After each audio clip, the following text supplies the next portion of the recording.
There's lots of different kinds of people in the world, and it's usually ineffective to try and boil them down to just two groups, but sometimes, there are two kinds of people. The kind of people that generally care about the effect that they have on those around them, and the kind of people that assume that customer service employees are out to get them. The second kind won't really be helped by a video, because what they really need is all of the love that they didn't receive as children. But maybe if somebody brought their attention to the things that they're doing that are the worst, they would have to confront themselves and have a moment of self-reflection, and just maybe, it could help. Also, I'm an asshole that loves to yell about shit that I hate, so this is don't fucking do that. Vague Facebook posts are kind of the worst. I don't know if this is a surprise to anybody, but I guess you can't trust anybody these days, and she is such a bitch and she don't even know it are not helpful to anybody's day.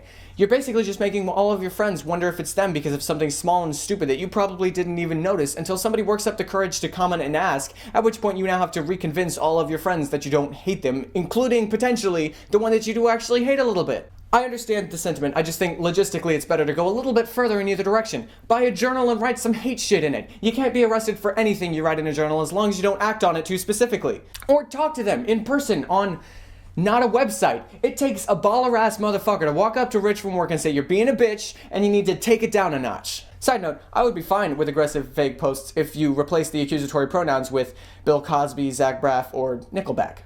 Transitioning from Facebook, let's talk about flirting. And no, I'm not just making this to rail against things that I'm really bad at. Someone flirting with you is kind of like a Snickers bar. It's nice, it feels good, you can tell yourself that it's healthy because it has nuts in it. That one may just be a Snickers bar. And honestly, I think it would be pretty cool if a guy just walked up to me and said, "Hey, you're not you when you're hungry. Have a Snickers."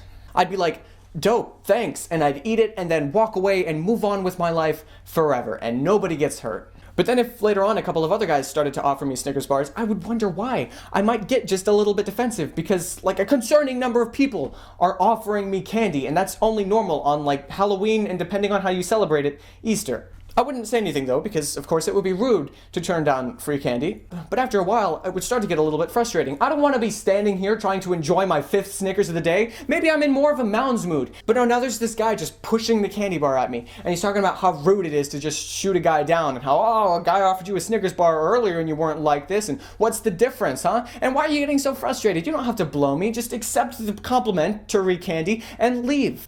Because it happens a lot, and it's weird now.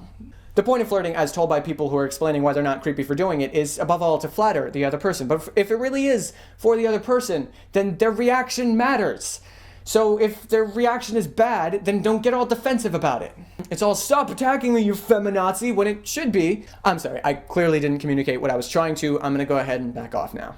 Although that is based off the assumption that you are trying to flatter the other person and not just have a memory that's easy to jerk off to later. Now I know that there are some people who will make assumptions about who you are unfairly and may even exaggerate the things that you say and overreact to them. But those people are actually not that common. And if an abnormal number of women think you're creepy, unless you live next to an uber-liberal sorority house or a home for battered women, only one of which you get to complain about, just statistically, you may give off a creepy vibe. And that's something you may not just be aware of on your own. Oh, and to any meninists getting ready to disagree with me, you have phenomenal blowjob eyes, and I'd love to fuck you until you can't walk for a week. Creepy? Perfect. I learned this last one while I was actually writing this, and it's not really about other people, but that also doesn't really matter. It's really just advice that no one who's legally an adult should need. Don't drink coffee over your laptop. Don't fucking do that. Unless you live next to a Hillary Clinton support center or a police station that only handles sexual assaults, a rape statistic convention, or any frat house. Literal feminazis or Bill Cosby.